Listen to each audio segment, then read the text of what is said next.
খিচুড়ি খাইতে কান্না বালা লাগে।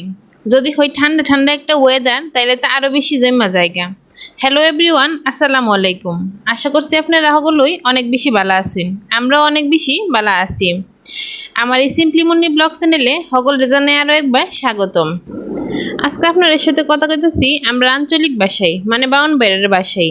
আর বাউনবাড়িরে চিনেন এমন কোনো জায়গা নাই। বাংলাদেশের 4 কোনা কইন আর 3 কোনায় কইন, যে কোনার মানুষই হোক না কেড়ে বাউনবাড়িরে চিনে।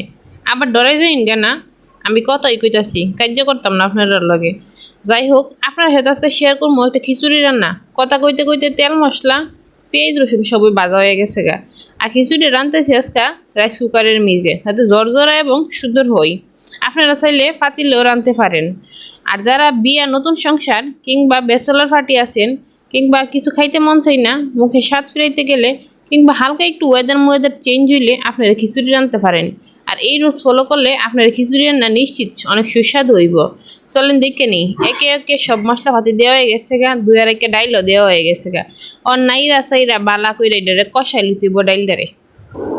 খিচুড়ি মিচুড়ি থুকু খিচুড়ি না, এখনো ডাইলি আছে। দিতে দিতে আদা বাটা দিতাম মন নাই, তো আমি এখানে আদা পাউডার ব্যবহার করছি। আবার কইতে পারেন আদা পাউডার কই পাইছে, এটার কথা পরে মনে। চলেন, এনে কষা হয়ে গেছে গা। এখন দিয়ে দিতে পানি দিয়ে দিছি ডাইলটা যাতে সিদ্ধ হয়। পানি দিয়ে 2-3 বার আরো ভালো করে লাইরা সেরা দিমু। দেওয়ার পর আবারও ডাইকা দিমু। ডাইকা দেওয়ার পরে আবার উড়ে এসে আবার দিলাম 2 আর 1 খাসার চাইল। খাসার চাইলটা একদম পিওর আমরা ক্ষেতের, একদম বাঙ্গাইয়া আনছি মাত্র। যাই হোক, এটারও বালা সারা কইরা ডাইলে চালের লগে বালা করে মিশিয়ে দেবো। ডাইলে চালে মিলেই তৈব খিচুড়ি। এই খিচুড়ি খাইতে যে কি মজা হইব তা কল্পনারও বাইরে।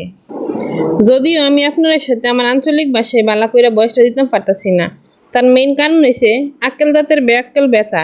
আমার এই বেতার লাগিয়া বেদনার লাগিয়া বালা কইরা বয়স দিতাম পারতাছি না। চাইলে এটা বালা কইরা মিশাই নিমু, যাতে খুব সুন্দর কইরা মিশা জায়গা। তইলে একদম বুনা বুনা একটা খিচুড়ি হইব। মিশাই টিসে আবারও ডাইকা দিমু। দেওয়ার পরে আবার পানি মাইরা দিছে আম্মাই আসিরা। দেখছেন নি কামটা করলো কি। যাই হোক, পানি দিয়েছে চাইল দিল সিদ্ধ হইয়া ফুটবার লাগিয়া, যাতে বালা কইরা খিচুড়িটা ওই। বেশি মানুষ তো এই জন্য বেশি হইবার লাগে। সরি আপনার আবার বেশি পানি দিয়েন না, আন্দাজ মতো পানি দিয়েন। সেই সাথে এখানে কয়েকটা তেজপাতা দেওয়া হইল। তেজপাতা দেওয়ার পরে আটকা দিয়ে খিচুড়ি হয়ে গেছে গা। ওখানে আবার লাইরা ছেড়ে দিতে হইব, যাতে বালা কইরা ওই ফিট করে সেরা। তো এইটা লাইরা ছেড়ে দিয়ে এখন আবার কাঁচামরিচটা দিয়ে দিমু। কাঁচামরিচ না দিলে তো আর ভালো লাগতো না খিচুড়ি মানে কাঁচামরিচ। সেই সাথে কচি করে কাইটটা রাখনের রাখিয়া আগে রাখছিলাম দইনা পাতা দিয়ে দিমু, যাতে সুন্দর লাগে আর খাইতেও মজা লাগে। তো হয়ে গেছে আমাদের একদম জরে সুন্দর একটা খিচুড়ি। কিন্তু হুদা খাইতাম না, খিচুড়ির লেগে আরো রান্না বান্না হয়েছে। এখানে একটা বড় একটা সোনালী মুরগি আনছিল, এটারে আম্মা কষাইছে। দেখতে কি সুন্দর হয়েছে না? এটা দিয়ে খিচুড়ি খামো। এই যে দেখেন খিচুড়ি কি সুন্দর কালার হয়েছে। সেই সাথে বেগুন ভর্তা করা হয়েছে। খিচুড়ি মানে বেগুন ভাজা, যাই হোক বেগুন ভর্তা করে লইছে বলে। সেই সাথে সালাদ হিসেবে সার্ভ করছি এইটা, সাথে একটা ফুটকা মরিচ লইছি। আল্লাহ হাফেজ, ট্রাই করে জানাইবেন।